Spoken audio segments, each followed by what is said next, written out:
the Board podcast, NFL Week 7, powered by FanDuel Sportsbook. I'm your host, Todd Furman, joined, as always, by my esteemed colleague and co-host, Payne Insider. But before we hear from him, as always, we want to remind you, FanDuel.com/bettheboard. Take advantage of all the generous sign-up bonuses that FanDuel's made available to you, whether it's a $1,000 free bet, enhanced odds, you name it. There is a promotion for every single bankroll out there. If you haven't already started with playing with FanDuel, what are you waiting for? Get into the game this weekend. And Payne, I think both you and I have very similar sentiments, so we're going to have to fake a little bit of enthusiasm this week. Not the most attractive from a wagering perspective in the National Football League. No, not at all. We are going to have to treat this card like most women have treated us our entire lives. And we're going to have to navigate this board. We're going to have to fake it a little bit. It's just ugly. Yeah, I mean, and it's not overly shocking, right? Like, you get a bunch of double-digit games that are tough to navigate. Not the best matchups in general. It's a weird board this week, and I think just talking to everyone that I have throughout the course of the week, that was kind of the same sentiment. It'll be interesting to hear what John has when we bring him in to see what the early action looks like, because my guess is the volume, despite a massive weekend last week for the players, is a little bit down right now. Oh, I'd have to imagine that's going to be the case. Like you said, John Sheeran will be with us later on in the show. He joins us every Thursday. And typically, when you look at the NFL slate, a marquee matchup on Thursday night is what starts to draw people in. It kicks off a lot of those exotics. Clearly, Denver and Cleveland, we're not quite sure who's going to be out there. There's some talk that maybe the Browns would start a cheerleader on their offensive line or integrate a beer vendor as a potential skill position player. We'll, of course, get to that game as well with a unique breakdown there. But I can tell you, you and I are both counting the days until next Thursday when we get the showdown between Green Bay and Arizona to start NFL Week 8. But let's kick things off in the AFC North, where the surprising Cincinnati Bengals find themselves at 4-2. They'll travel to Baltimore to take on the Ravens. You're looking at this number, Baltimore a 6.5-point favorite at FanDuel Sportsbook. Total on the game sits at 47. Last year, well, it wasn't much of a rivalry whatsoever. The Ravens outscored the Bengals 65-6 in the two meetings a season ago. Lamar has won the last three meetings against the Bengals by 35, 24, and 36 points. Last meeting between these teams as well, the Ravens ran for 400-plus yards. This year appears to be a little bit different, though. The Ravens' offense, more balanced, a dynamic passing attack that they can bring to the table, and suddenly the Bengals have a defense after spending, Payne Insider term, $1 bazillion to fortify their defensive line and address some of their concerns in the secondary, checking in with a yards per play of 5.1, second best in the league. Payne, are you more excited to see Joe Burrow against this Wink Martindale defense or Lamar Jackson match up against the resurgent Bengals stop unit? Let's go with Ravens offense to start. And I think this is kind of the fun part of the matchup because you kind of mentioned the Ravens' dominance, and that will be a good barometer for us to kind of figure out how far the Bengals defense has actually come. They're playing extremely confident right now. And the reason they went out and spent, as you alluded to, on DJ Reader and Larry Ogunjobi and Hendricks and re-signed a very good run-setting edge in Hubbard was for this matchup twice a year. Reader's one of the best run-stuffing interior linemen. Hubbard, although a little down this year, has been one of the best, if not the best, run-setting edge. The Bengals, through 6 weeks, top 10 in run-stop win rate. You look at the entire totality of the defense, fourth in defensive rush efficiency. So it would appear on paper the Bengals have some of the pedigree it takes to contain the Ravens' run game. You have two safeties in Von Bell and Jesse Bates that can crash down and are plus tacklers. A year ago, if you go back and actually focus on the game that mattered, it was Week 5. A lesser version of the Bengals defense actually held the Ravens to 20. Just a 40% success rate, 5.4 yards a play overall. I think Cincy is better equipped to stop the run. But where it does get interesting is where you hinted at is through the air. Mark Andrews has been on fire. Hollywood Brown having his best season metrically. Rashad Bateman returned last week, 4 catches on 6 targets, all 4 extended drives. The Bengals are going to be tested through the air. And that is the interesting part of the defense, and maybe it is overachieving a little bit, but Logan Wilson, the kid from Wyoming, he's going to be tasked with defending Mark Andrews. And through 6 weeks, 59 passer rating allowed on 26 targets. He's got 4 interceptions, so he's done a good job in coverage. Bengals are top 5 in defensive efficiency in regards to defending tight ends and running backs. It looks like a change of scenery for Chidobe Awuzie has done wonders. He's been one of the best cover corners in the league so far this year. The polarizing Eli Apple, I think that's probably the best word to use for him. He has played 2 of his better games over the last 3 weeks of his career. So those 3 are going to have big days to neutralize the Ravens' pass attack. But I do think you will see a Bengals defense that's a little bit better equipped to stop the ground game. And as I alluded to, even though you kind of mentioned a bunch of numbers that would support the Bengals having difficult times stopping the run, and that has been the case over the years, if you focus on the data point last year that actually had a team focused on the Ravens in week 5 and they didn't pack their bags for their vacation in the final week of the season in a season that was lost, I think there's some signs here that the Bengals might be okay, at least stopping the ground portion of the Ravens offense. Yeah, and I think when you look at this Ravens offense, clearly the running back trio, or whatever the hell we want to call it, what's going on there in John Harbaugh's backfield, not nearly as dynamic as what Cincinnati had to contend with a season ago when you had Gus Edwards, you had J.K. Dobbins, and a variety of backs that had unique skill sets that could put defenders on an island, especially when they got to the edge. But I do think there are some definitely concerns that'll be either solidified or answered in some capacity this weekend when you look at who the Bengals have faced: Detroit, Green Bay, Jacksonville, Pittsburgh, and Chicago. Not nearly as dynamic running the ball as what you're going to see from Baltimore, but I'm not going to take anything away from what we've seen from the Bears this season on the ground, or Najee Harris putting up some of those numbers. Meanwhile, on the other side, when you look at Joe Burrow, this Bengals offense has really been built around the short passing game. 45% of his throws so far this season, Payne, have traveled 0 to 5 yards, and a lot of that, to Zach Taylor's credit, I'm sure has to do with the Bengals having a very shaky offensive line and a quarterback working on a surgically repaired knee. Last year against this Baltimore Ravens team, Joe Burrow was sacked 7 times and pressured on more than half of his dropbacks. Does Cincinnati have the personnel, or at least the wherewithal, to try and change some of those dynamics and get Baltimore slightly out of its comfort zone? That'll be the interesting dynamic to this part of the matchup. And, you have 2 teams that I think want to play physically. And I would be really keyed in to what happens on early downs for the Bengals offense, specifically first down.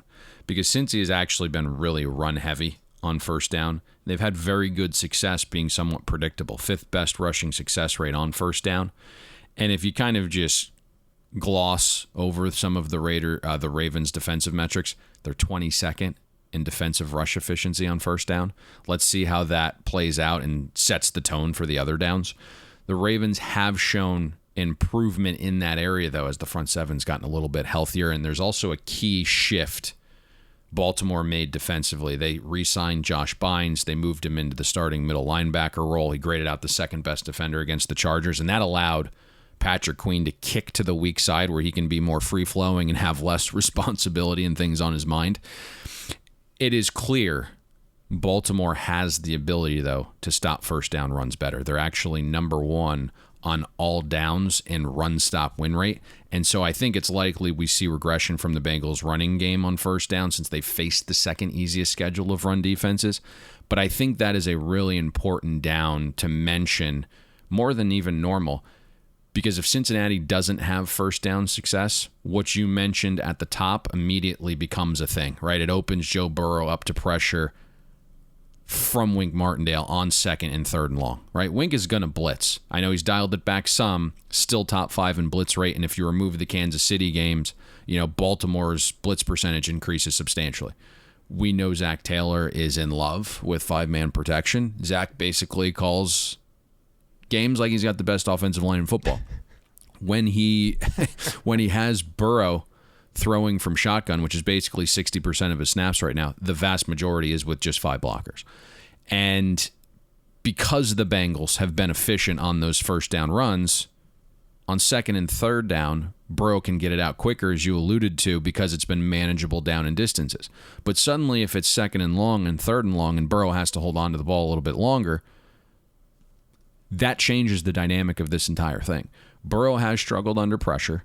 but he has been good when blitzed. So that'll be something to monitor, right? Natural pressure versus manufactured pressure, because, again, Burrow not good under natural pressure, but 137 passer rating to date when blitzed, 80% adjusted accuracy, 10.5 yards an attempt when blitzed. But that will all change if Cincy's in second and third and long, right? You'll get Burrow to hold it a little bit more with a below average O-line. You're asking them to protect a little bit longer in that situation. So Burrow will either get pressured or he'll be forced to throw short of the sticks in those scenarios. And so that's really the thing to watch here is, what does Baltimore do defensively to stop the run on first down? And because that will set everything up for the preceding downs in my mind. This does feel like a step up in class, though, for Baltimore's offense a little bit. That's just kind of how I look at this. Now, Cincinnati's defense, as you kind of mentioned, they haven't faced the most difficult schedule. And so that becomes a little bit interesting here in a game like this. But I do see, I think the Bengals, what they're going to have to do here is beat the blitz, right? Like, it's going to have to be potentially an explosive pass, right, where you're catching Baltimore in your blitz formation.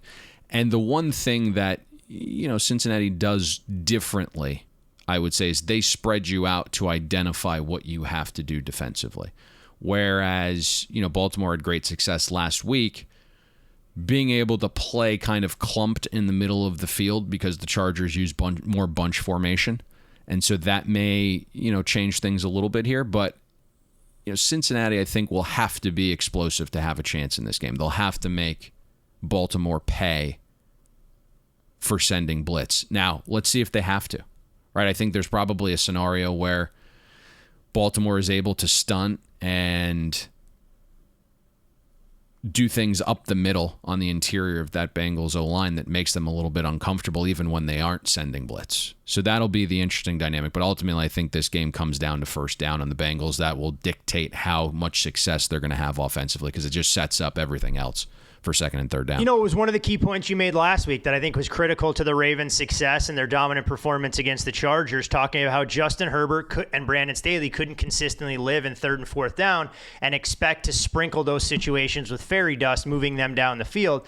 I mean, this is a Ravens team who forced the Chargers to get into a 3 for 12 conversion rate on third down, and they have the fifth best third down defense in the NFL. As you mentioned, if Joe Burrow's in third and intermediate situations, not going to be a recipe for success. The one area I'm interested to see here, knowing how good the Bengals receiving core is, the Ravens defense still has struggled with tackling, and they're allowing a staggering 6.7 yards after the catch, good for 31st in the league. Let's see what Jamar Chase, Tyler Boyd and company are able to do. But I think this game obviously has a hell of a lot more intrigue now as we enter week 7 than it would have had 3 or 4 weeks ago when we were trying to figure out exactly what the Bengals were, or if the Ravens were going to take a step back and not be 5-1 with an inside track for that number 1 seed in the AFC. On the flip side of that, though, yes, they haven't been the greatest tacklers, but if you think about this, who is Cincinnati's offense truly faced, right? It's been a bottom 10 schedule of defenses overall, and you think about some of those defenses more recently, they were shorthanded, especially in the secondary, right? Like the Lions were without their top 2 projected starting corners from the beginning of the season, right? Jair Alexander didn't play for Green Bay. Jacksonville's dead last in defensive pass efficiency. So this is a big step up in class. Even the Steelers, who we would say on paper are probably the best defense, were not at full speed when the Bengals went in there and won that game outright as a 2.5-point underdog. Exactly. So should be a hell of a game Sunday morning when you look at, or Sunday afternoon in the early slate when you look at these two teams. Still very much relevant in the AFC North race. As we head to a game that's projected to have the largest total that we've seen of the NFL season, at least to date, the Kansas City Chiefs are on the road in Nashville against the Tennessee Titans. The Titans, of course, fresh off of their upset victory on Monday Night Football against the Buffalo Bills. When you look at this game, I mean, the Chiefs contest this year averaging more than 60 points per game. The Titans, 54.5. These are a pair of bottom 10 teams when it comes to yards per play defense. Interestingly enough, when you look at the Titans, 2-0 straight up when they've been installed as underdogs so far this season. And a number, Payne, that I found very interesting as well, and it may speak to the Titans needing to break tendency, at least under Arthur Smith's leadership. When Ryan Tannehill has been an underdog as starting quarterback of the Tennessee Titans, they're 10-0-1 to the over. Obviously, Tannehill has been dynamic in terms of pushing games over the total regardless, 25-6-1 since taking over as the Titans starter. In comes a Kansas City offense, second in the league as far as yardage accumulation on a game-to-game basis. They've been done in by the turnovers. But you know what the perfect cure-all is for throwing interceptions? Throwing to wide-open receivers who should be dancing against the second level of this Tennessee Titans beleaguered secondary. This feels pretty straightforward, right? The only team stopping the Chiefs' offense is the Chiefs. They hung 31 last week and had turnovers at the Washington 9, 38, and 20. And these are really the types of turnovers that are unsustainable, right? Balls going through receivers' hands, fumbles on end arounds. Like, defenses are doing very little to force the Chiefs' turnovers. Most of them are self-inflicted, some of them batted. Just to paint this picture, 51% of the Chiefs' drives, they've scored on. 40% of their drives have ended in touchdown. But 23% of the drives have ended in a turnover for Kansas City. So it's been a lot of high variance. They've continued to kick ass despite the turnovers. And once those regress, I think you're going to see an offense that is performing fantastically by the metrics. But I think perception-wise, you know, there's this idea that Kansas City's down a little bit, and we've kind of been pounding the table here for weeks and weeks and weeks saying, no, the offense is actually humming. Well, they may be doing that on their own time, but I don't need to see that on Sunday afternoons for 3.5 hours. That's for damn sure. So, you know, you start to ask, like, what can Tennessee actually do here? You know, if they take the approach of what other defenses have this season, which is basically don't blitz, sit back in coverage, make Kansas City go methodically down the field 10, 12, 14 plays, and that's why they're having these turnovers. I don't think Tennessee's got the secondary to do that. Like, Christian Fulton is out. He's their number one corner. Caleb Farley is out. That was your number one draft pick, also at corner. So sitting back there and having your backup corners attempt to defend for longer, probably not a recipe. But if you try to get pressure because you don't think your corners can hold up in coverage, Mahomes is going to kill you if you blitz. And last year, we've seen, like, Mahomes blitzed 21% of his dropbacks last year. The number's now down to 13% through 6 weeks. It's the lowest in the entire league. Everyone is aware that you can't blitz Mahomes. So, like, what is the recipe here for Tennessee? There really isn't one. When you think about the chess pieces they have to be able to actually defend the Chiefs' offense. The crazy part about what I've mentioned so far is, like, we haven't even gotten to the drop down in class, right? The Chiefs have been, like, prolific in certain areas offensively, and they faced a top 5 schedule of defenses. In comes, you know, Vrabel, the defensive wizard, 28th in defensive efficiency. They're on a short week after playing 73 snaps, many of which were high leverage late in that game. On the flip side, this will be far and away the toughest offense the Titans have faced to date. Through 6 weeks, you're looking at a Titans defense that faced a below average schedule of offenses. One of the matchups that we uncovered Monday night was the Titans' inability to cover the slot. And we thought Cole Beasley would have a very nice game because he runs 90% of his routes from the slot. 7 catches, 9 targets, 5 of those receptions for Cole Beasley, either a first down or a touchdown. Josh Allen, 144 passer rating when targeting Cole Beasley. Now, it's a little tougher to isolate who Kansas City uses in the slot because Andy Reid's brilliant and he does a great job moving his pass catchers around in the formation, but Byron Pringle runs 64% of his routes from the slot, Tyreek Hill 56%, Mecole Hardman 52%, and then when Travis Kelce isn't in line, he runs 43% of his routes from the slot. Ultimately, like, that's where Mahomes is going to have a ton of success targeting that area of the field, regardless of, you know, the weapon occupying that space. Barring more unlucky turnovers or somehow not being pushed by Tennessee, the Chiefs are hanging 35 plus here, Todd. Oh, there's no doubt. I almost get the feeling that that's the floor for what their offensive capabilities are.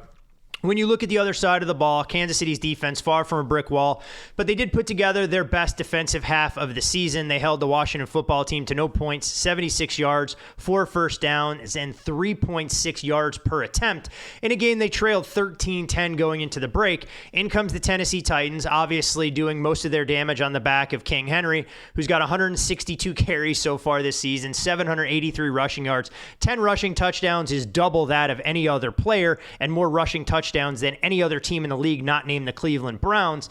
Meanwhile, the one concern you have for the Titans is Ryan Tannehill has been under duress, sacked 20 times so far this campaign, was sacked just 24 times a season ago. Tennessee obviously going to want to utilize some play action. They're going to try and get Derrick Henry on track, but to the Chiefs' credit, and of course the stakes are significantly different Sunday than the last time these teams did battle in 2019, Kansas City did a pretty effective job of bottling up Henry, keeping him to under 60 yards. They did. And I think when we look at this game, we rewind all the way back to week 1 when we broke down Browns and Chiefs. And the matchup advantages the Browns had then are similar to what the Titans have now. And it's a power run game. It's play action passes off that.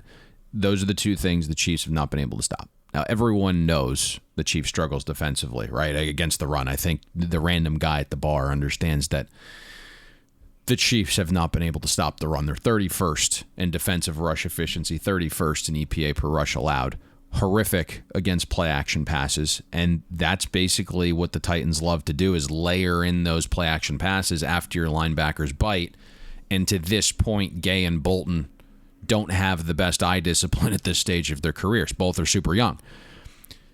The only way the Chiefs can stop the Titans' ground attack is a couple ways, right? Like it's going to require things to happen simultaneously in my mind. And the first thing is the Titans don't have great first down run success. They're 19th in that department. It's pretty predictable. And that's actually a down where the Chiefs are 13th in defensive rush efficiency. Not great, but more than holding their own on first down runs. The second thing is something we discussed Monday night. The Titans have been slow starting. They obviously come on, right? Like a bat out of hell in the second half, and they scored, I think, on their final 6 possessions Monday night. But Tennessee started slow again. And if you look through the first 6 weeks, the Titans are 25th in first half rushing success rate, 25th in overall offensive success rate. If that happens again, and the Chiefs offense gets out quickly, and they're going to score, and we don't see the Titans actually get stops defensively, Derrick Henry may have less of an impact by getting scripted out of the game. Okay? The third way the Chiefs defense may have some semblance of success here and play better than 11 pylons defensively against Derrick Henry is loading the box, right? And it sounds simple, like easier said than done. But Julio Jones is out. A.J. Brown's on a snap count until week 10. It's a short turnaround game for him as well. Without Julio and maybe A.J. Brown playing 65 to 70% of offensive snaps, who's striking fear in you in the pass game? Like no one, right? Like you would think Kansas City just sells out here. If my options are Derrick Henry bulldozing me for 4 quarters or letting Ryan Tannehill beat me throwing to Frisker and Nick Westbrook and Chester Rogers with, potentially his blind side not being protected, we'll have to monitor Taylor Lewan's situation. Like go for it. Have a field day. When you look at this again, I don't think the Chiefs are going to stop the Titans. But if Kansas City is going to have some relative success defensively, it's because those, I think, 3 elements I just mentioned are all kind of conjoining simultaneously. It's one of those games that defies conventional wisdom, and there's no way the Chiefs will do it. But I almost think when you go into this game and you happen to, even if you win the coin toss, I almost say Kansas City should take the ball, try and go up 7-0, get that initial stop, and then try and score again. Obviously, we know that's the name of the game. It sounds rather obvious. But if you can get up those 2 scores, force Tennessee out of their comfort zone and allow you to play to your strengths, more so than letting Tennessee go down the field on an opening drive, get Derrick Henry established, potentially go up 7-0, and keep them fully engaged in the contest. Because if you can neutralize the best weapon, like you said, script him out of the mix, and the best way to neutralize Derrick Henry isn't necessarily what you can do on defense. It's with that scoreboard if Tennessee has to play catch up. Oh, there's no question about it. And I think this is an interesting game just because, the Titans pull off an upset Monday night, so that's going to draw intrigue. And then you obviously have Kansas City and Mahomes. But we've also seen some interesting stuff in the market, which makes this much-watched television, right? Because obviously the over's been hit here. 56 out to 57.5. If you look at some numbers in terms of relevance, the last few seasons, 57 does have some value. But typically, you will have the old school guy come in on the under. And we've kind of learned at this point that most models aren't triggering buys on the over when they see a 56.5 or 57. And you just aren't getting that high. So it's interesting from that element. We also have seen a little bit of a battle here on the side, right? Opened as low as like 3.5, 4 on the reopen. And that got pummeled based upon Tennessee not doing really a ton of stuff like in the advanced box score that would indicate they should have beaten Buffalo. And now all of a sudden, once we got to like 5.5, you had some of the value hunters saying to themselves, well, I don't make Kansas City and Buffalo a pick 'em on a neutral, which is basically what this line would indicate.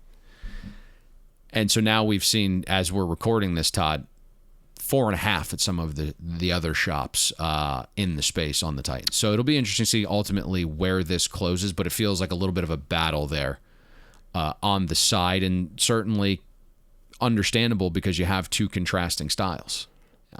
So that's what's intriguing about this game for me. Yeah, variety of elements in play here. Obviously, if you have relevant pieces from a fantasy standpoint, get them all into your lineups. Hope they put up crooked numbers, and you could potentially reap the benefits. Full disclosure, Payne, on this next game. I mean, last week you kind of laughed when I said, hey, look, let's break down Bears and Packers. We have a lot of Chicago fans out there, and you begrudgingly acquiesced to my request. This week I said, what the hell are we doing? Why do we need to talk about Bucs and Bears? So this is my turn to walk away, tail between the legs, as we look at the Bears going on the road Sunday afternoon to take on the Tampa Bay Bucs. Tampa very close to a 2-touchdown favorite, although the number has trended away into that 12.5 area. Total in this game, 47, down a touch from the open at FanDuel Sportsbook. And when you look at the Bears, 0-6 against the spread as a dog of 6+ since the start of the 2019 season. They did beat the Bucs 20-19 last year in the Thursday night fiasco, the infamous Tom Brady forgetting what down it was.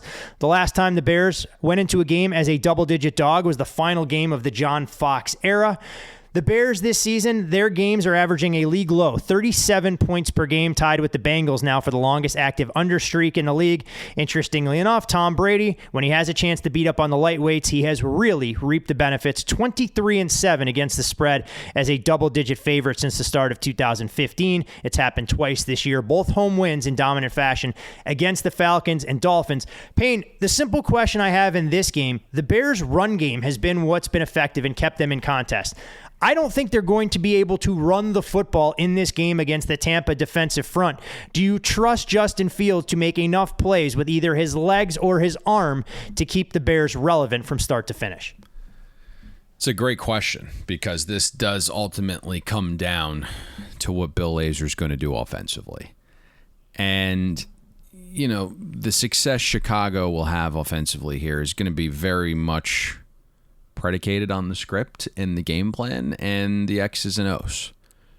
The problem is my vibe on the situation is that, yes, Bill Lazor's calling plays, but Matt Nagy is still very much commanding the style and pace the Bears offense plays with. I have to really kind of tread water here. Chicago's had low variance game plans the last few weeks. Been very meat and potatoes on offense, let's call it. They've slowed games down basically to a halt. And sure, that works against the Lions or the Raiders the week John Gruden news unfolds and you're playing a distracted Vegas team on a short week. But to your point, that's probably not going to work against the Buccaneers defense. And in the 4 games that Justin Fields has started, the Bears have run on first down the first 3 quarters almost 65% of the time. Since Bill Lazor took over play calling, that number increased to 67%. You can't do that against the Buccaneers. They're number 1 in defensive rush efficiency on first down. Every team that's had success on Tampa Bay this season has elected to open it up and attack the secondary, and that probably should be part of the game plan even more with Carlton Davis out and Murphy Bunting out and Richard Sherman out, right? Like that was the plan of attack for a Dallas team in week 1 when all of those guys were healthy and they have a plus offensive line, unlike the Bears, and they have plus running backs, probably unlike Chicago in their current state, although I am a Khalil Herbert guy, South Florida kid. My gut says, just based on game script, we could see more passing, obviously, but I want to see it from the onset, right? Like within the game plan. I'm sure there might be a sneakier way that Laser elects to run the ball this week if there's a little bit more window dressing, if there's a little bit more motion, if there's, some end around stuff. My feeling is they're still going to run the ball, though. Maybe not at the rates that we have seen, but at least initially they're going to run the ball. They're probably going to do it a little bit cheekier. But I think it's time to take the training wheels off Justin Fields early in this game. And that's, I think, the recipe where you would have a better chance at winning this game. I think there's a way to do that and kind of, again, this is a game where you got to take the training wheels off. But maybe you're going with heavier formations to kind of have him ride the bike down a less busy street, so to speak. And if the Bears want, they could probably catch the Buccaneers a little bit off guard. And I think we've talked about this. Candidly, I think we've talked about the GD Bears for like 3 or 4 straight weeks now. But I'm looking at who they play next week to make sure we don't have to talk about this stupid team again. If we're kind of looking at where the Bears may have some success to catch the Buccaneers off guard, it's line up in your heavy formation sets, right? Like we've talked about this for a couple of weeks now, and then throw. Because on the season, Tampa Bay's faced 2 tight end sets on 32% of defensive snaps. They've given up a 63% passing success rate on those throws from 12 personnel. Build Fields' confidence early. Attack the secondary in a less predictable down and distance, and Chicago might be able to stay within this number. But if Laser comes out trying to run traditionally, Chicago's offense doesn't stand a chance here. Tell you one thing, Justin Fields has to be a one-read quarterback come Sunday. When you look at some of these numbers, they're staggering. You talk about, Tampa struggles in 2 tight end sets. These numbers are staggering in the other direction. Fields has been sacked 18 times so far as Bears starting quarterback. And that's 15% of his dropbacks. When you look at Tampa, they only give their opponents a shade more than 2.3 seconds to throw. It's the second shortest time in the league. Fields ain't going to have time to survey the field. We made this joke before, but this isn't Ohio State against Akron or Ohio State against the bottom of the Big Ten West. Identify your route, get the ball out, and let some of your playmakers take advantage there. If the Bears are going to be successful, though, as well, Payne, they're going to need something from their defense. And the Bears, 21 sacks, lead the league, and their sacks percentage is a league best 10%. When you look at Khalil Mack and Robert Quinn, they're pacing the team in that department. Interestingly enough, though, the Bears are only getting pressure on 31% of dropbacks. Tampa allows pressure at the second lowest rate in the league. This will clearly be a shock to the system for the Chicago Bears. Playing Aaron Rodgers, only having to defend one wide receiver in Devontae Adams last week is one thing. It's significantly different when you go against the team that essentially has 3 wide receiver ones in Mike Evans, Antonio Brown, and Chris Godwin, all over 400 receiving yards this season. They're the only team with 3 players to have that distinction, and the Cowboys are the only other team in the league with 3 players that have 29 plus catches, at least through the first 6 weeks. We really dug into Sean Desai, the new defensive coordinator for the Bears, last week, and what he's doing and how he got back to the Vic Fangio style of defense, while also adding some of his own unique touches and wrinkles with this 3-safety big nickel look. That is really allowing the Bears to be faster on defense while also covering up their second and third corners as best they can. Now, I know it wasn't the result Chicago wanted, and they didn't cover the game, although they were leading in the second half of that game, and they were covering after the 80-yard touchdown drive. But I think, you look at the Packers winning that game and then Aaron Rodgers shitting on you verbally. I thought they did a fantastic job holding him back in that Packers offense, right? 17 points allowed the first 55 minutes. To me, that's impressive. Rodgers averaged 3.3 completed air yards. They made the Packers work the ball down the field. The strategy that Sean Desai basically employed there allowed an anemic Bears offense to actually out-explosive the Packers 8-5. And so when we look at this matchup, it's probably a little bit different, as you alluded to, because the Buccaneers have more than one pass catcher. They have 3 number ones and not just Adams. And, that style that Desai ran probably is going to be a little bit more difficult against Tom Brady. I know we mentioned that last week when we broke down Buccaneers-Eagles. It was the overarching theme that Brady was going to take what you give him, that you can't zone him. If you're going to play off coverage, he's happily taking the 5-7 yard dump off. If you have an elite corner, and I'm not quite sure Jalen Johnson is in that category yet, but he's certainly the Bears' best, Tampa has so many weapons that Brady can easily avoid the horse, right? And for me, I think the key here is that you keep everything in front, show Brady some different looks with your 6 defensive backs, and pray that Akeem Hicks and Khalil Mack, who are both battling through injuries and playing, are out there.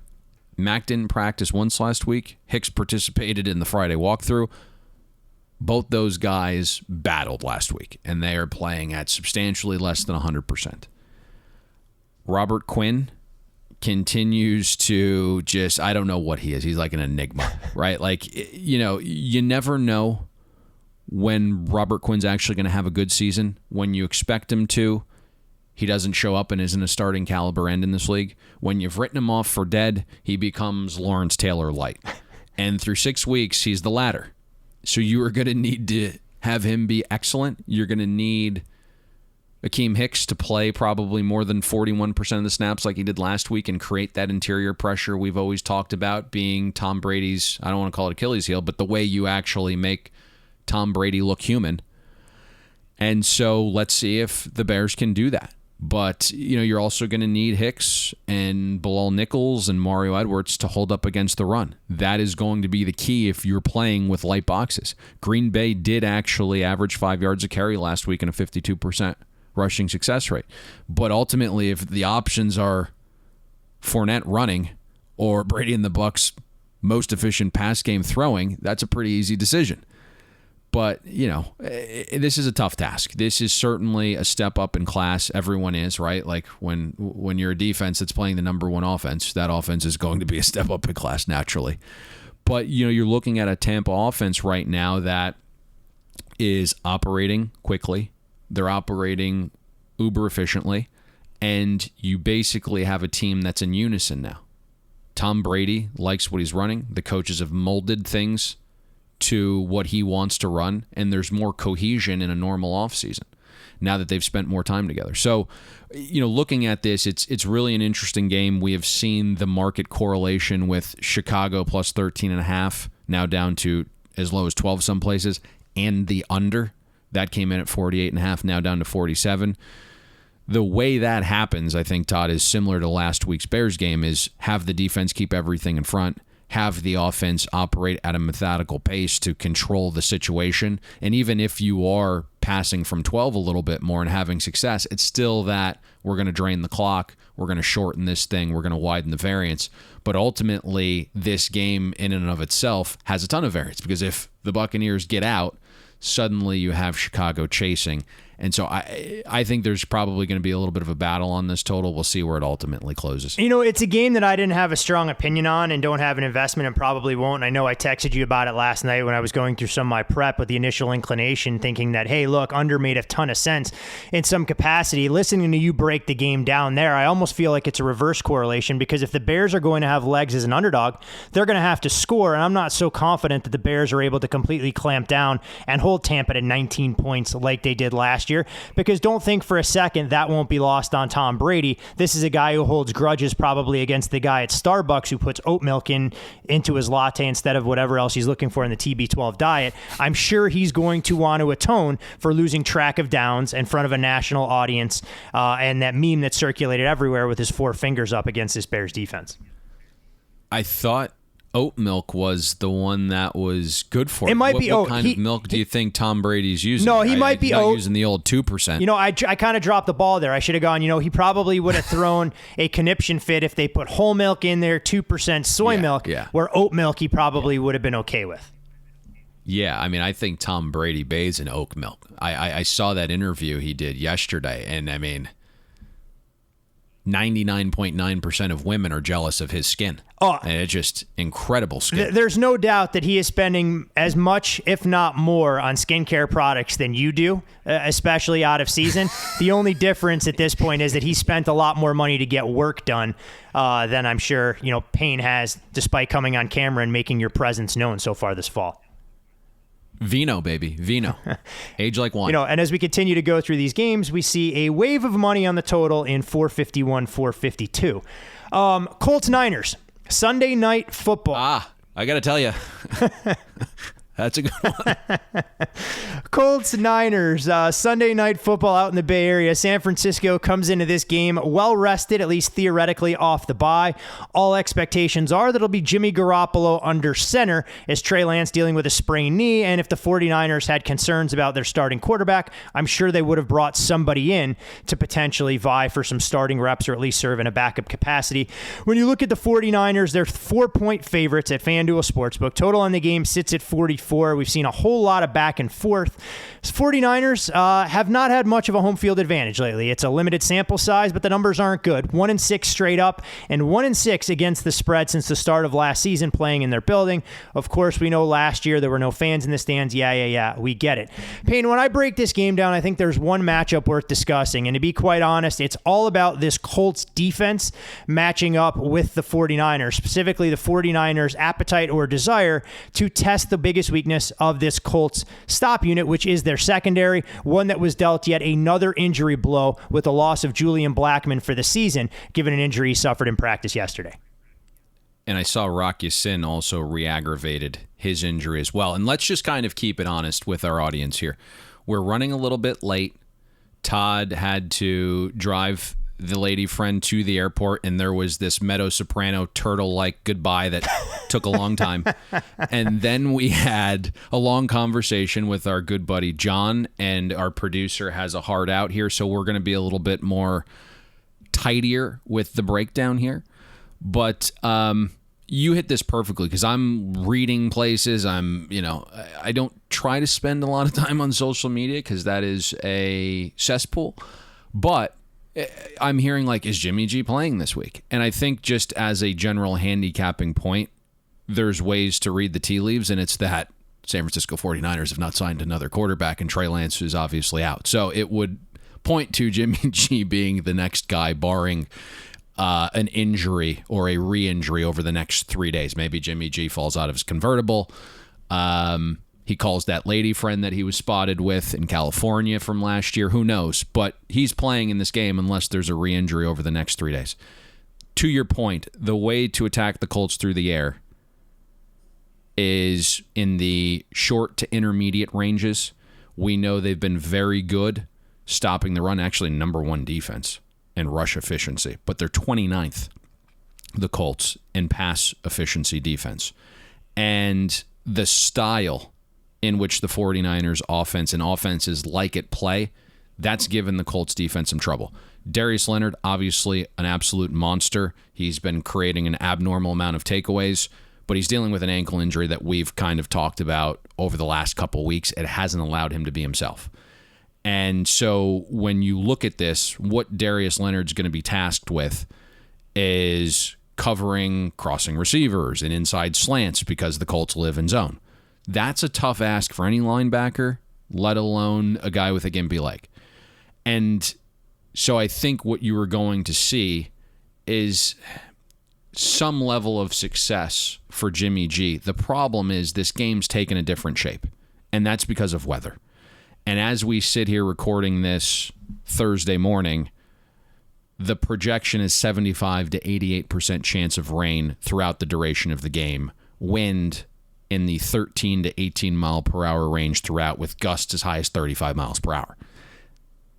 That can all change, obviously, in 3 days' time, so keep an eye out for that. And so suddenly the Colts' defensive liability might not be as large if Jimmy G's working his way back from injury and throwing a wet ball in windy conditions, but that would be the matchup to watch where the 49ers could have real success. But stylistically, if this were a decent weather game, I'd expect the 49ers to have relative success, especially with Shanahan off the bye. You look at where Jimmy G has had a success and where he throws the ball most, 94% of his passes are 19 yards and in. The Colts play a bend but don't break style. And so that short intermediate stuff is typically open, and it still probably will be. Let's just see if, the elements allow for the 49ers to have offensive success.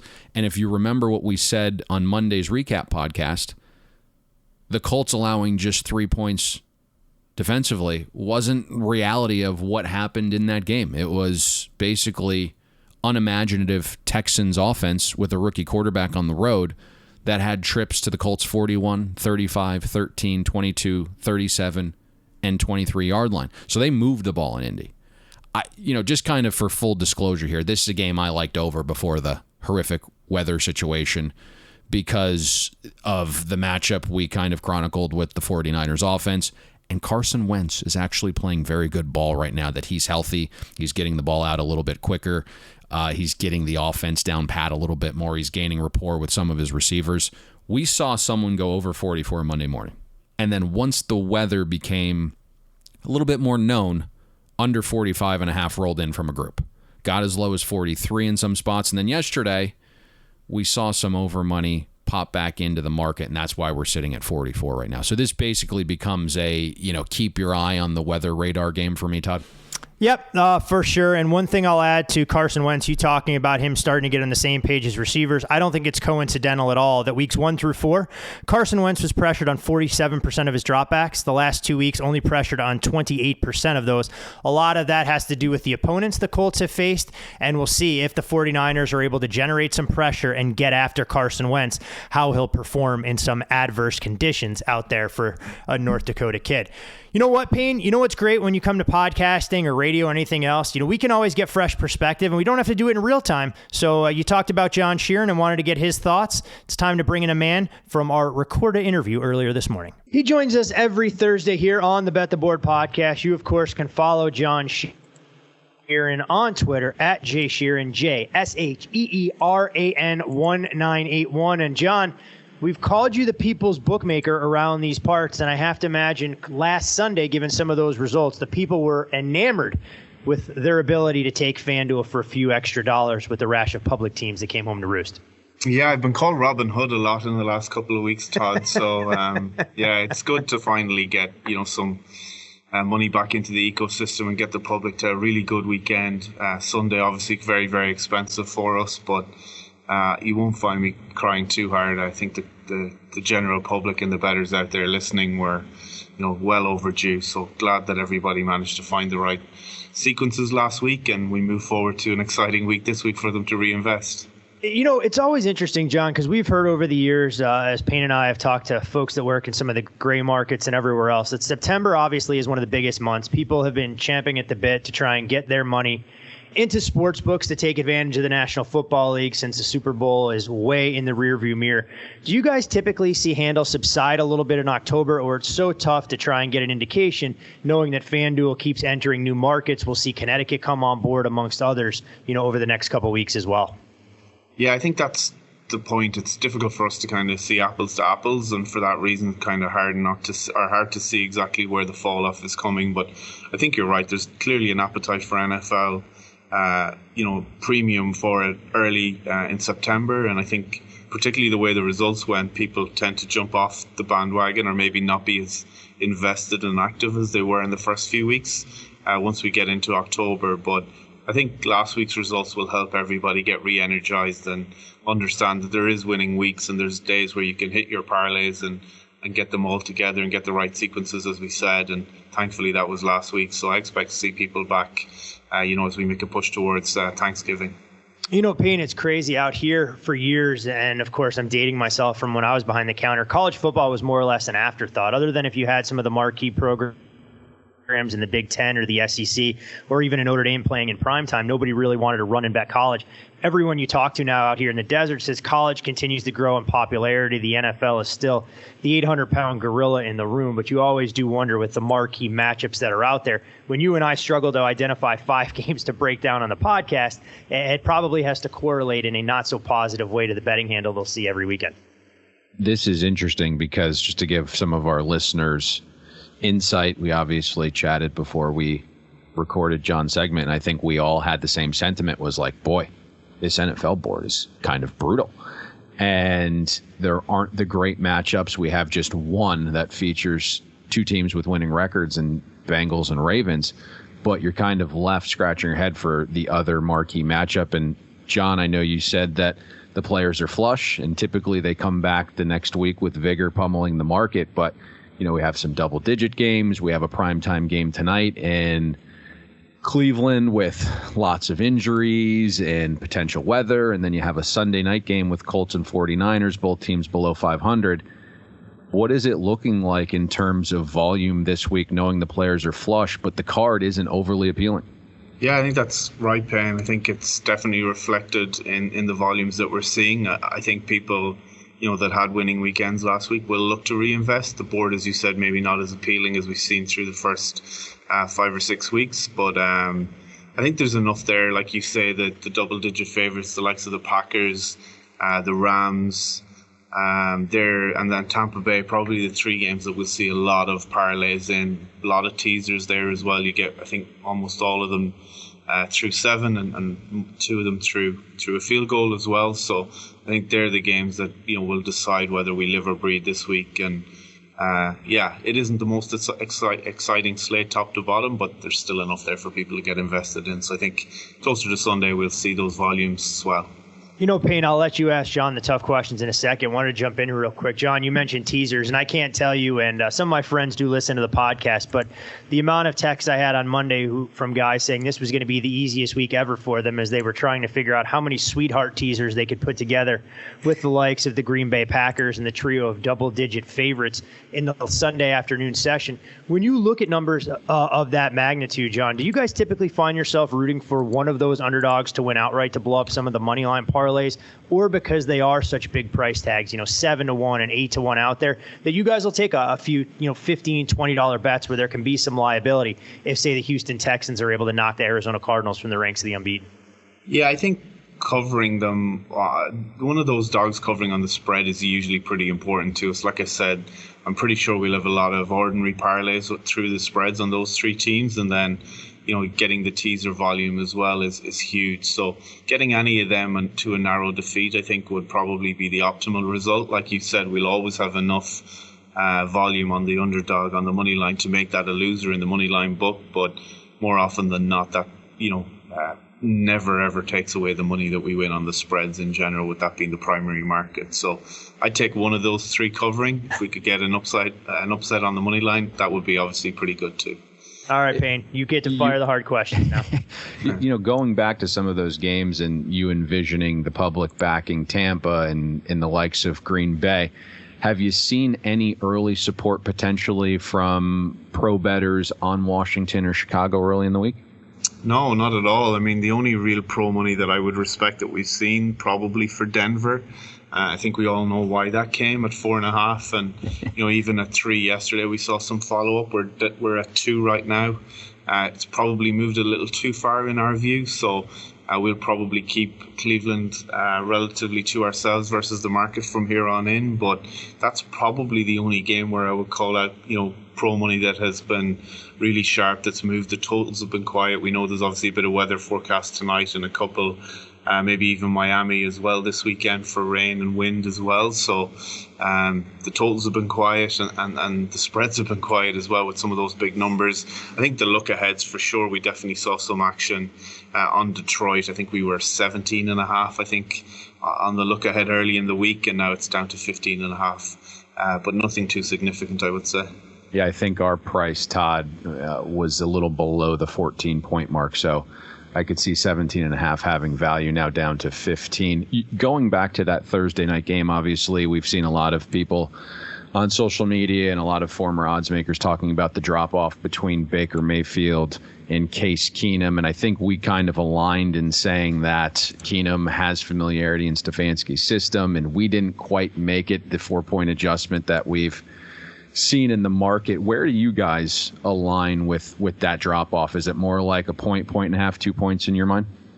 Yeah, I think so. And we spoke about it a little earlier as well. I think not alone is it just a drop off between them? But I actually think Case Keenum might make some better decisions right now than Baker Mayfield. Not alone is he scrambling for his life a couple of times last week, but he's also scrambling in his brain as well. So I think Case Keenum is definitely pretty serviceable here. As you said, he knows Stefanski's system already. And we agree. I think our look ahead was exactly 6, and we're at 2 now. So the 4 points feels a little excessive, and that's the primary reason, I think, as to why we were looking to shade Cleveland from now on in. But yeah, I would think somewhere more like 2.5 for the drop off in terms of our raw numbers. We probably would have been 5.5 to 3, I think, just based on the change. Makes complete sense. And I know, again, the card is a little iffy this week, and you haven't seen a ton of sharp money on sides or totals. Is there anything that maybe is piquing your interest? I know Kansas City and Tennessee is a big game, with the Titans coming off an upset win on Monday night, and it looks like the Chiefs' offense is clearly humming despite the 3-3 record. Yeah, I think for me personally, that's probably the one I'm most interested in. I think the Chiefs have masked how good they've been, particularly on offense, just through turnovers. I think they're either number 1 or 2 in the league with 14 turnovers through the first 6 weeks. We know that's obviously pretty unsustainable. And yeah, I think EPA, we have them, I think, number 1 in the league on offense as well. So like you say, really humming. I think it's been masked by the results and the shape of the games. They overcame, obviously, a pretty bad situation from turnovers against Washington and still hung, I think, 31 points on them last weekend. I think their team total somewhere similar this week, and we obviously saw some injuries to some of the corners for Tennessee. So yeah, I'm pretty excited by how many points I think Kansas City can run up on Tennessee, and I think the Titans can have some success offensively, and that obviously explains why we've seen a little rise in the total from 56 to 57.5 as well. So it screams points in that game, so that's probably the one I'll focus most of my attention on for sure. One final question for you, John, and it's not a game that we'll preview on today's show, but we'll get to on Monday, kind of when we recap the weekend and everything else. We obviously had a chance to see Geno Smith start in prime time against the Pittsburgh Steelers, a game that was not aesthetically pleasing by any stretch of the imagination, especially in the first half, while Seattle scrambled to identify an identity, ultimately turning to Alex Collins to get them back in the game. Have you done anything to try and figure out exactly what you feel a true adjustment needs to be from Russell Wilson down to Geno, as you see the Saints now an overwhelming favorite on the road in a standalone type spot in one of the more hostile environments that they'll play in all season long? I don't know that we looked at it, or at least I haven't looked at it. I'm sure the guys have. I haven't looked at it and spoken to them exactly just to find out what the number is versus Russell. We made the game 4. We're 4.5 right now. There's been a bit of a move towards New Orleans. I think without Alex Collins last week, and I'm pretty sure he got banged up near the end of the game, I doubt they'll have the same success on the ground against New Orleans that they did last week. So I guess the move makes some sense. The Saints coming off a bye as well. So I haven't looked at exactly the difference. I think Geno is pretty serviceable. I think we've seen enough from him. Obviously, it's a tough week for him last week until they got the run game going, as you mentioned. But I think that was more to do with the defense rather than necessarily his inefficiency. So I think he'll probably be required to pass the ball. I think we'll learn an awful lot more about him this week. But yeah, obviously a significant drop off from what Russell was doing. Payne, that's why the Seahawks had to go out there and get Jacob Eason. It'll upgrade their overall power numbers once he becomes up to speed running the offense, and the heir apparent in Seattle to Russell Wilson when Russ moves on to greener pastures. You can follow John on Twitter at Sheeran. That's JSHER1981. He is the Robin Hood of bookmakers. His words, not mine. John, best of luck this weekend, my friend, and we'll look forward to chatting with you next Thursday when we have arguably one of the best games of the season slated for prime time, with the Packers headed out to the desert to take on the Arizona Cardinals. Sounds good. Thank you, guys. John says a lot of things, Payne. I didn't anticipate him calling himself the Robin Hood of bookmakers today, so that threw me for a bit of a loop early on. He has been rooting for them. I mean, it was an absolute bloodbath the first couple weeks of the season. So it is good to see that money back in the ecosystem, as John said. And it needs to be a fair fight.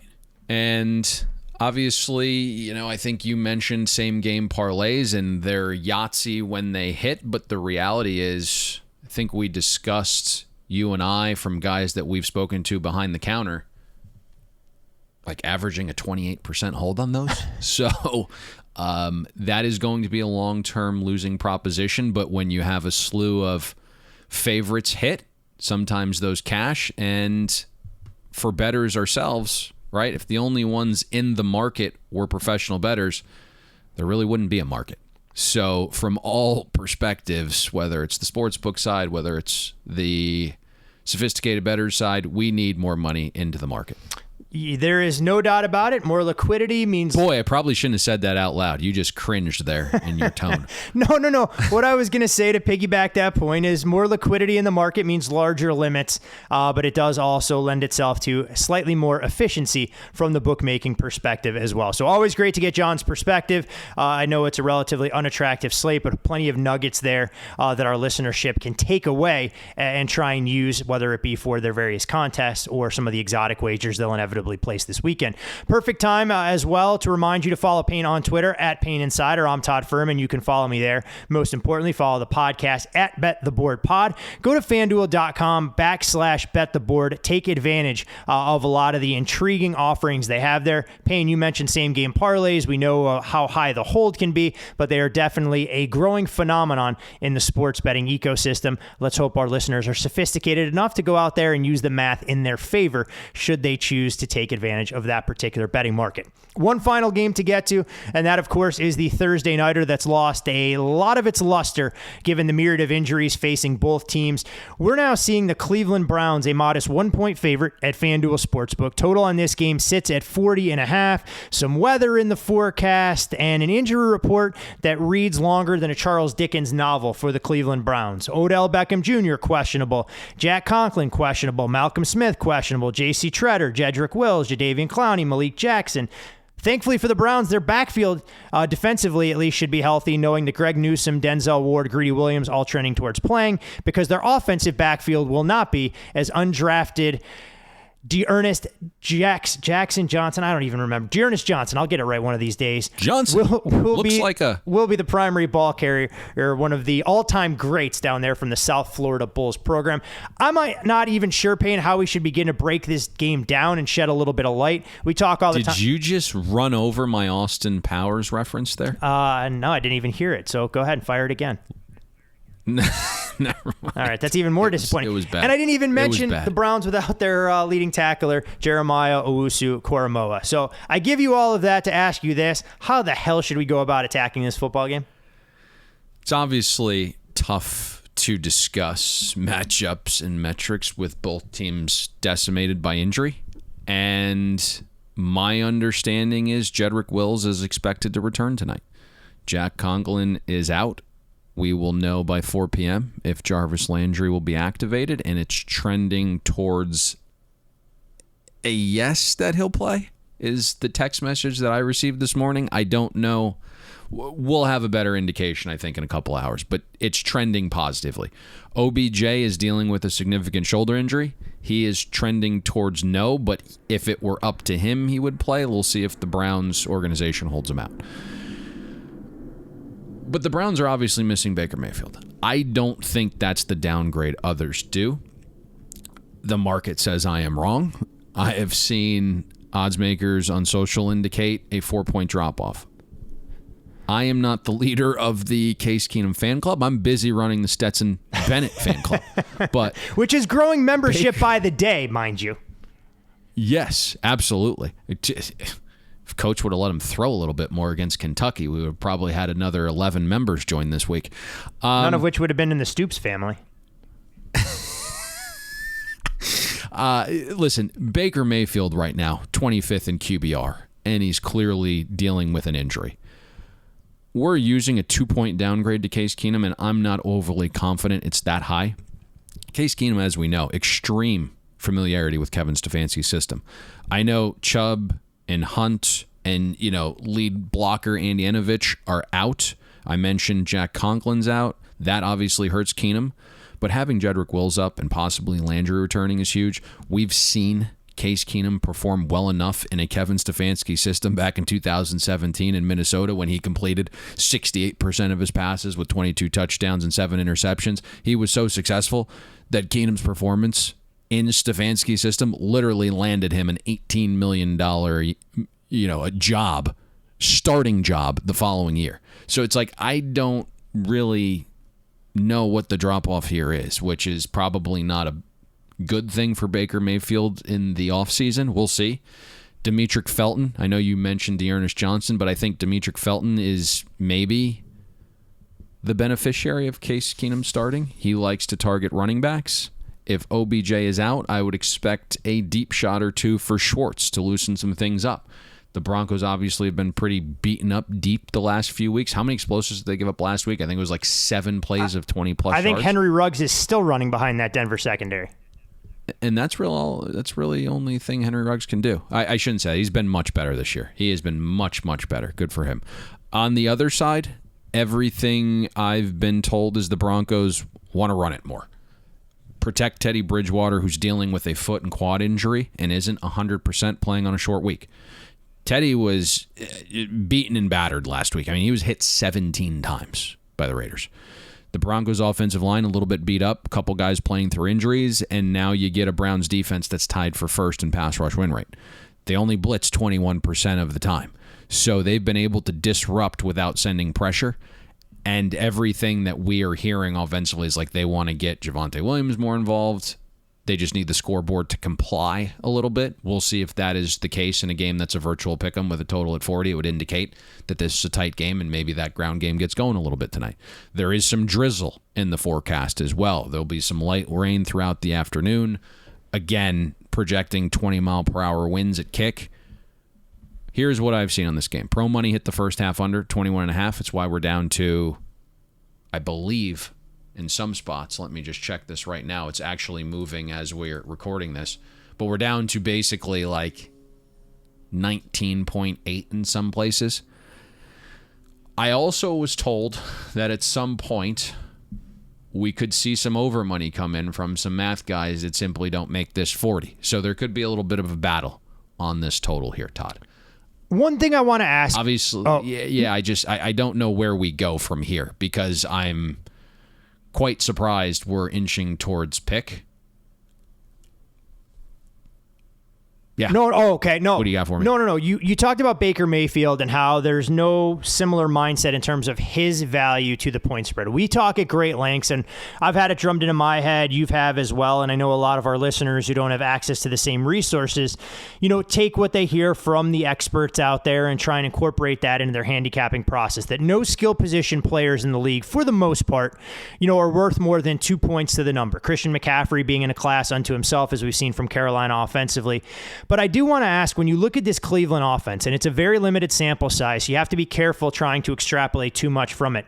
The Browns have been a proficient ground game with Nick Chubb, one of the best in the league. They've made a commitment there. I know strength of schedule and opponents factor into it, but the Browns have only averaged 91 rushing yards per game and less than 4 yards per carry, with 0 rushing touchdowns in the 5 games without Nick Chubb since the start of last year.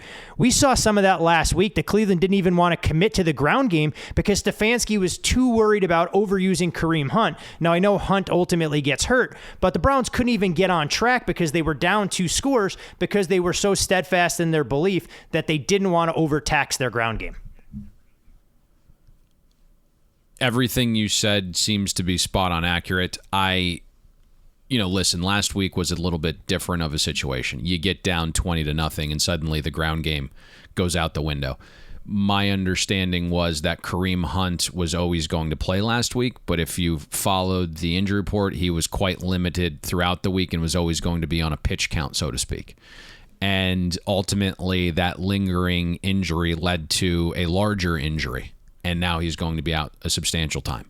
Prior to last week, though, there were some efficiency metrics that indicated that Kareem Hunt was actually playing better than Nick Chubb was. It's really that dual-headed monster in that we can hit the opposing defense when they're dog-tired with a fresh back at any point, right? Like Chubb is coming in and pounding you, and then Kareem Hunt comes in when he's 100% fresh and you've been on the field for 7 or 8 snaps already as a defensive line.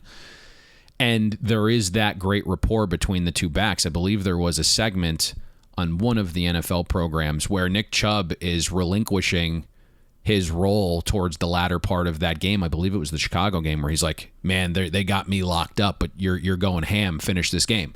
And so there is that dual-headed monster look, but now you also are throwing in the element of both tackles are out. Yep. The offense just hasn't operated at the level we thought it would for a number of reasons. The tackle situation has been touch and go all season. Wills and Conklin have been playing through injuries. They've missed time. Chubb wasn't as efficient early on in the season. Baker Mayfield not performing up to expectation, and when that happens, defenses are just going to clog the box and make Baker Mayfield beat him, and he was also playing through injury. And so that's really been the culmination of what's gone on, right? Like, so all of a sudden you have a beat-up O-line that can't enforce their will. You have a quarterback that is not creating space for the ground game because he hasn't been a threat to throw it, and that's partly because he's been bad, he's been injured, and his favorite weapon in Jarvis Landry has also missed time. OBJ hasn't been that deep downfield threat they thought he was. So it's really a lot of things transpiring here that hasn't allowed Cleveland's offense to necessarily get off the ground. Makes a ton of sense. A team that, when you looked at some of their roster moves, had high expectations coming into the year. You obviously can't forecast injuries. I just always think it's fascinating. When we talked about their Pythag suggesting a regression was in store for the Browns, I don't think anybody anticipated it'd be because they couldn't field a healthy starting 22 by week 7. So we'll see exactly what we get out of them tonight. And if the Broncos can rebound in the midst of a 3-game losing streak. 5 games broken down. We tried to make a little bit of chicken salad out of chicken shit for an NFL week that doesn't offer all of that much from an intrigue or viewership standpoint. But Payne, there is one final order of business. As you know, we head towards the weekend. What have you identified for a investable opportunity on the pro football slate? There really is not a lot here, as we've made mention numerous times, as we've had an unbiased third party and John kind of iterate the same thing. But a game that we feel is off, that we made 2. And yes, this team has been our kryptonite over the years on this. Oh, you're not going to do it, are you? Is rotation number 465, the Philadelphia Eagles, plus the 3. We made the game 2. We just got notice that Dallas Goedert will be up for this game. And I think that goes a long way. You have extra rest. You have extra prep. And I think they're going to be able to do some things offensively. When we see where the Raiders are a little bit deficient, I think there's going to be some deep passes here that the Eagles are able to execute. We've seen the Raiders struggle to stop the run a little bit, although they'll get, I believe, some reinforcements back along the interior of the line in Hankins this week. On the flip side, the things the Eagles do well, and really when you want to back them, is when their defensive line has a distinct advantage, because that is the best unit I still believe on the team, and that is an area where they're going to be able to have a large advantage over the Raiders' interior line. We've talked about Javon Hargrave. We've talked about Fletcher Cox. They should own the interior of this Raiders' offensive line, and I think that allows them to get pressure and make Derek Carr a little bit uncomfortable. And the other matchup here that we've seen with Jonathan Gannon is a guy that does not want to give up explosive plays. And that is really what the Raiders' offense has lived on, is explosive plays. So if you can limit those, if you can force the Raiders' inefficient run game to hand the ball off a little bit more, I think that's the recipe. So there's value in the number. I think the matchup is pretty good, and there just isn't a lot of other stuff on the board.